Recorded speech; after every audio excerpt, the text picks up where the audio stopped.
प्यारे बच्चों, यमन में एक कबीला आबाद था जिसका सरदार हातिम ताई था। इसकी सखावत से दुनिया का हर शख्स वाकिफ था। आज हम आपको हातिम ताई की सखावत का एक किस्सा बताते हैं। कहते हैं कि रूम के बादशाह के दरबार में एक दिन हातिम ताई की सखावत का तज़किरा हुआ। एक शख्स ने बताया कि हातिम ताई के पास उम्दा नस्ल का एक घोड़ा है। वो खूबसूरत इतना है कि जो भी देखता है उसकी तारीफ किए बगैर नहीं रहता।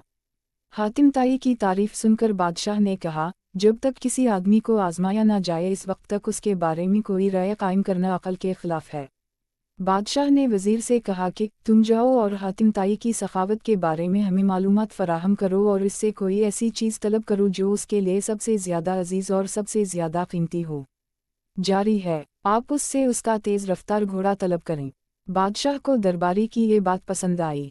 इसने वज़ीर से कहा कि तुम हातिम ताई के पास जाओ और उससे उसका घोड़ा मांगो, अगर वो घोड़े का एसार कर देता है तो हातिम ताई यकीना सफ़ी है। वज़ीर और बादशाह के दरबारी सफ़र तय करते हुए रात के वक्त हातिम ताई के घर पहुँचे। जिस वक्त ये लोग वहाँ पहुँचे मूसलाधार बारिश हो रही थी। घुप अंधेरे में बादलों की गरज चमक माहौल को खौफनाक बना रही थी।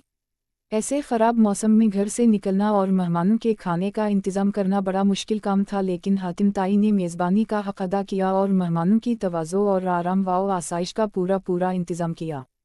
दस्तरखान पर लजीज बना हुआ गोश्त खाकर मेहमान खुश हो गए और सफ़र की थकान उतारने के लिए आराम से गहरी नींद सो गए।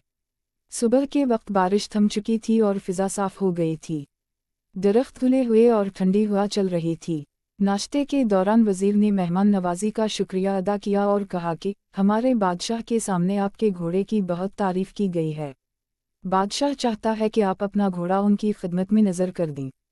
वज़ीर की बात सुनकर हातिम ताई अफसोस के साथ हाथ मिलने लगे और अफसरदा लहजा में कहा कि अगर आप घोड़ा लेने आए थे तो ये बात आते ही मुझे बता देनी चाहिए थी, लेकिन अब मैं मजबूर हूँ इसलिए कि मेरा प्यारा घोड़ा इस दुनिया में नहीं है।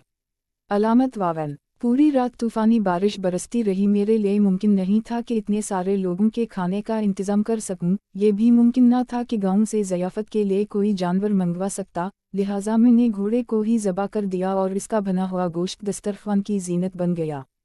वज़ीर हातिम ताई की ये बात सुनकर हैरान रह गया। बादशाह को जब ये सारा वाक़या सुनाया गया तो बादशाह ने भी हातिम ताई की सखावत की तारीफ़ की।